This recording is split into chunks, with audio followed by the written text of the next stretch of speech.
મારા બધા દર્શકોને મારા બાપા સીતારામ. ચૈતર વસાવાની મુશ્કેલી દિવસે દિવસે વધી રહી છે.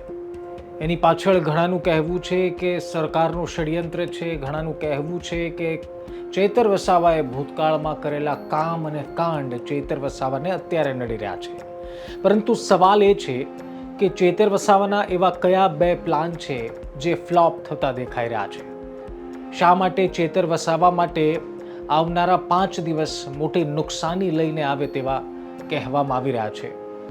ચૈતર વસાવા ભલે જેલમાં છે, પરંતુ બહાર એટલે કે ડેડિયાપાડામાં ખાસ જે થવા જઈ રહ્યું છે અથવા તો જે ચાલી રહ્યું છે એને સમજવું તમારા માટે અને ખાસ ચૈતર વસાવાના સમર્થકો માટે ખૂબ જરૂરી છે. આપ જોઈ રહ્યા છો નિષ્કર્ષ. હું છું નિશિત રાજપૂત.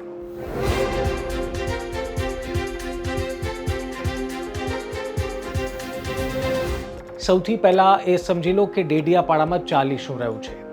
ડેડિયાપાડા અત્યારે શાંત છે એવું ઘણા લોકોને લાગે છે, કારણ કે રસ્તા પર ના તો ચૈતર વસાવા દેખાઈ રહ્યા છે, ના ચૈતર વસાવાના સમર્થકો કોઈને કન્વિન્સ કરી રહ્યા છે અથવા તો કોઈની સાથે કોઈને મનાવી રહ્યા છે કે એવું કશું જ રાજકીય રંગ ડેડિયાપાડામાં નરી આંખે દેખાય તેવો નથી.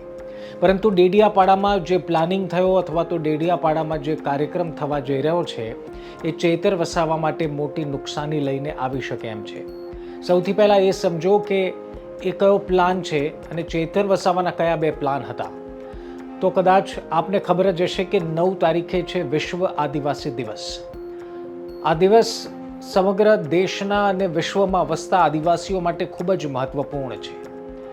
આ કોઈ રાજકીય કાર્યક્રમ નથી, પરંતુ આ એવો દિવસ છે જ્યાં ઉજવણી થતી હોય છે, જ્યાં આદિવાસી નેતાઓ લોકોની વચ્ચે જતા હોય છે, ઉજવણી કરતા હોય છે અને નેતાઓ પોતાની એક સકારાત્મક છાપ છોડતા હોય છે. ચૈતર વસાવા અત્યાર સુધી ડેડિયાપાડામાં એક વ્યક્તિગત કાર્યક્રમ કરતા જ આવ્યા છે, પરંતુ આ કદાચ પહેલી વાર બનશે ધારાસભ્ય બન્યા બાદ કે ચૈતર વસાવા વિશ્વ આદિવાસી દિવસને દિવસે જ જેલમાં હશે.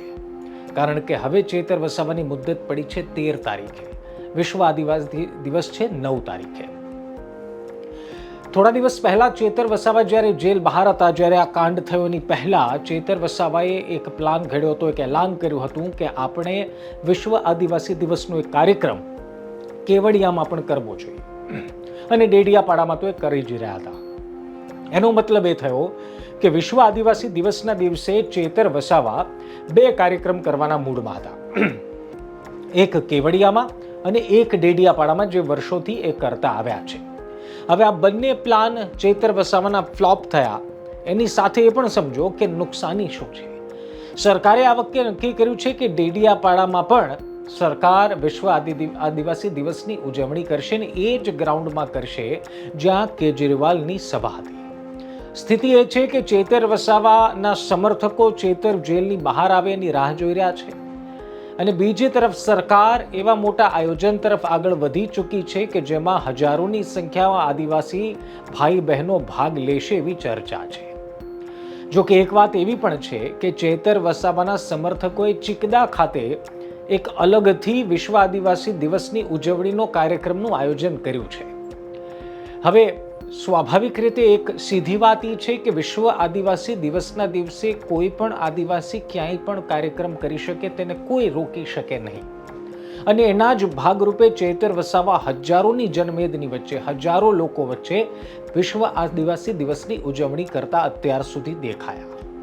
પરંતુ હવે બહાર રહેલા રાજકીય પક્ષો માટે એ મોકો છે કે જ્યારે એક જ મંચ પર, એક જ જગ્યા પર હજારોની સંખ્યામાં આદિવાસીઓ એકત્ર થાય ત્યારે ચૈતર વસાવાની ગેરહાજરીનો અહેસાસ એમના સમર્થકોને કરાવવો.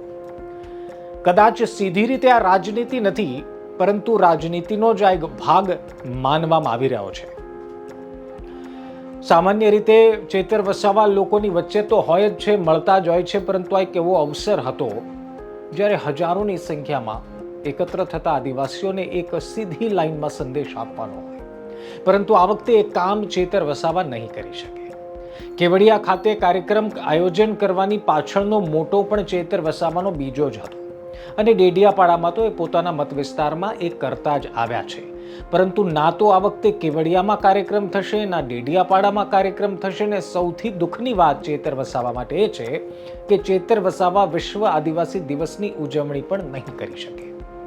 હવે કદાચ આ આખી વાતના સેન્ટિમેન્ટનો ફાયદો ચેતર વસાવાને જેલમાં બેઠા બેઠા ભલે મળે, પરંતુ જ્યારે તમે ગ્રાઉન્ડ ઝીરોથી દૂર છો ત્યારે તમારા હરીફ રાજકીય પક્ષો ફાયદો ઉઠાવશે જ નહીં, એની કોઈ ગેરંટી હોતી નથી.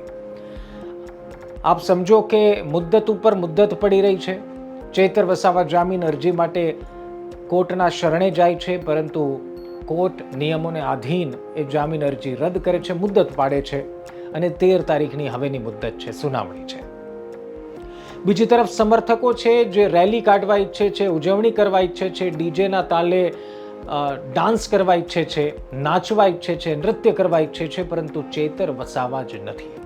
એ ચેતર વસાવા નથી જે અત્યાર સુધી આવા કાર્યક્રમોમાં લોકોને સપોર્ટ આપતા હતા, આવા કાર્યક્રમમાં લોકોનો જોમ ને જુસ્સો વધારતા હતા. એ ચેતર વસાવાને હવે જેલમાં જ બેસી રહેવાનો વખત આવ્યો છે.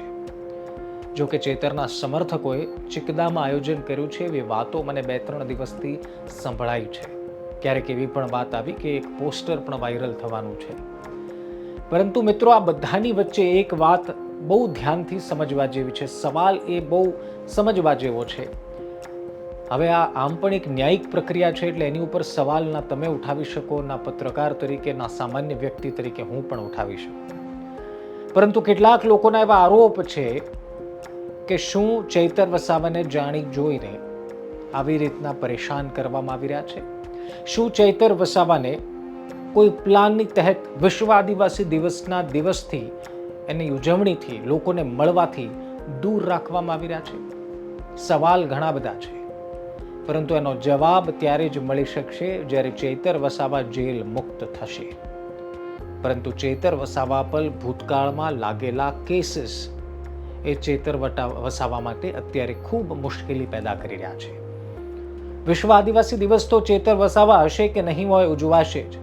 મારા આદિવાસી ભાઈ બંધુઓ બધા જ આ દિવસની ખૂબ જોરશોરથી ઉજવણી કરશે, પરંતુ ચેતર વસાવાના જે સમર્થકો છે એને મનમાં આ વાત જરૂર ખળશે કે આ દિવસે ગયા વર્ષે, એની પહેલાના વર્ષે જ્યારે ચેતર વસાવા આદિવાસી પોશાકમાં આદિવાસી નૃત્ય કરતા દેખાતા હતા, આજે એ જ ચેતર વસાવા જેલના સળિયા ગળી રહ્યા છે. શું ચેતર વસાવા માટે આ એક નુકસાની છે કે ચેતર વસાવાની તાકાત વધશે? તમારું શું માનવું છે કમેન્ટમાં લખવાનું ભૂલતા નહીં. ફરી મળીશું એક નવા વિડીયો સાથે આવતીકાલે. ત્યાં સુધી ધ્યાન રાખો, મજા કરો. જો હજુ સુધી તમે ગુજરાત તક સબસ્ક્રાઇબ ન કર્યું હોય તો કરી લેજો. આવા જ કેટલાક વિશ્લેષણ, આવા જ કેટલાક વિડીયો અમે આપના સુધી પહોંચાડતા હોઈએ છીએ. આવતીકાલે ફરી એક વિડીયો સાથે મળીશું. ત્યાં સુધી મને રજા આપો. બાપા સીતારામ.